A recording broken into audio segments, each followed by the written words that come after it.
Hello, ici Olivier Girard.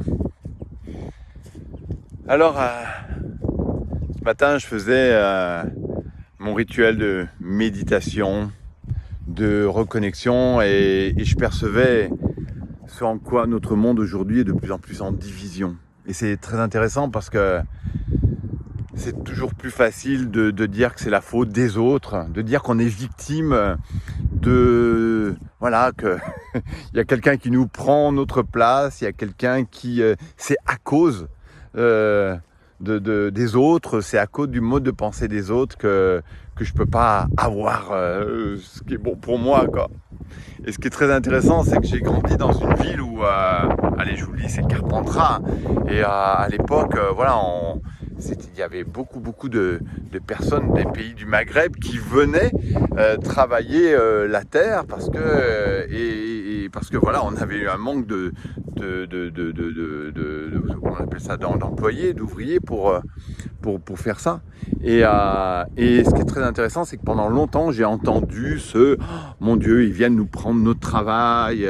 Et c'était toujours à polariser sur celui qui vient souligner que vous n'en avez pas et sur la peine que on n'a pas de travail, il nous prend notre place, il nous prend notre argent. Et je vois aujourd'hui, on en est encore au même point. C'est toujours la faute de l'autre. C'est toujours non, je prends pas ma responsabilité de mon propre pouvoir. Je juste dis c'est la faute de l'autre. Et je peux vous dire que même quand j'étais infirmier, eh bien j'avais des patients qui avaient le diabète et je peux vous dire que quand j'arrivais à certains moments de la journée et qui s'étaient gavés de sucre, ben c'était toujours la faute du médecin qui ne lui avait pas donné le bon traitement. Ils ne voulaient pas avoir leur responsabilité. Et aujourd'hui, on est vraiment dans l'engagement d'être responsable de qui on est, de qui on sert, de pourquoi nous sommes là. Parce que si on ne change pas ça, eh bien l'histoire se répète. Et je peux vous dire qu'on est dans une période où c'est simple, si on n'a pas entendu le message, de ce que la vie est en train de nous dire, eh bien ça va augmenter et ça va devenir, le message va être encore plus important. Je m'explique. Il y a 11 ans, eh bien, je n'avais pas très clairement entendu le message que je devais penser à moi, que je devais servir l'appel de mon âme. Et en un an, même pas en un an, à la même période, j'ai perdu mon permis de conduire, j'ai perdu une maison de 500 mètres carrés pour finir dans un appartement de 50 mètres carrés, j'ai perdu mon travail, tout s'est accumulé en même temps. Et je peux vous dire que je pouvais porter responsable les autres, le système, tout un ensemble de choses. Et au début, je me suis senti victime.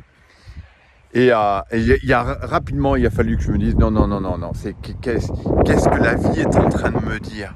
Surtout que j'avais déjà vécu ça quand j'étais enfant et que je voyais comment mon père revivait sa blessure d'abandon, comment il revivait la blessure de ne pas avoir été reconnu. Donc on rejoue nos blessures. Et si on rejoue nos blessures, tant qu'on n'entend pas, ça augmente. Et là, je peux vous dire que l'humanité, ça touche toute l'humanité, revit une grande blessure. Et c'est important de comprendre, et au-delà de comprendre, de capter l'information. Et aujourd'hui, j'entends beaucoup de personnes qui envoient des signaux d'alerte, dire oui, dans le futur, ça va être comme ça, on va nous faire ci, on va nous faire ça, on va nous enlever nos libertés. Non, mais vos libertés, on ne va pas vous les enlever parce que vous êtes un être libre. Donc, il va falloir à un moment donné assumer votre liberté. La vie est votre liberté. Et donc, se positionner pleinement dans votre liberté, dans ce que vous portez. Et mon message aujourd'hui s'adresse surtout à des personnes qui ont envie et qui se sentent appelées aujourd'hui à servir le monde. Donc là, il y a du vent. À servir le monde, à servir un monde de sens et qui se sentent, qui a depuis des années servait peut-être la matrice dans le sens de gagner plus, être esclave et ne pas avoir sa liberté dans le sens de pouvoir se sentir limité dans l'expression de qui vous êtes. C'est le fait d'être peut-être de proposer des services mais qui ne sont pas exactement ce que vous avez envie d'apporter, vous n'êtes pas connecté à votre message d'âme, à votre signature, au sens plus profond.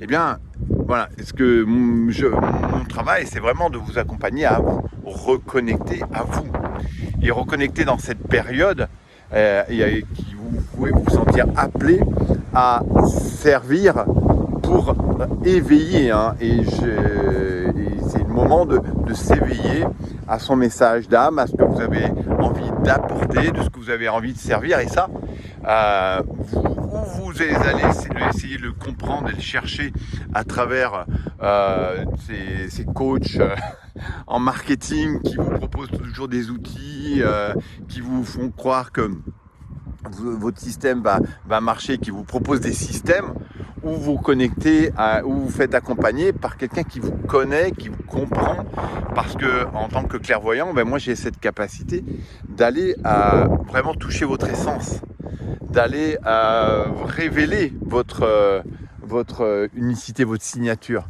et d'aller même regarder votre futur et ce à quoi vous êtes appelé à vivre et à servir. Je vous dirais que, comme je disais à une cliente hier, même si l'argent n'existait pas, je ferais quand même ce métier. Voilà, je le fais quand même. Et regardez le lieu où je vis. Est-ce que, voilà, c'est pas une question d'argent. C'est même pas une question d'argent d'être ici. Ça n'a rien à voir avec ça. Oui, mais comment tu... Non, c'est pas une question d'argent. C'est vraiment une question de capacité à s'ouvrir, à recevoir. C'est vraiment aussi une question de recevoir. Et ce recevoir là, où c'est activé, où c'est pas activé, où c'est bloqué, où c'est toujours à condition. Et dans ce monde, on a toujours l'impression que c'est à condition. Donc en fait, on va lever les conditions. Vous allez juste, si vous êtes intéressé, me contacter sur Messenger, sur Instagram, et je me ferai un plaisir de prendre un temps avec vous pour faire le point, pour savoir si je peux vous accompagner. Je vous souhaite une belle journée. Ciao, ciao.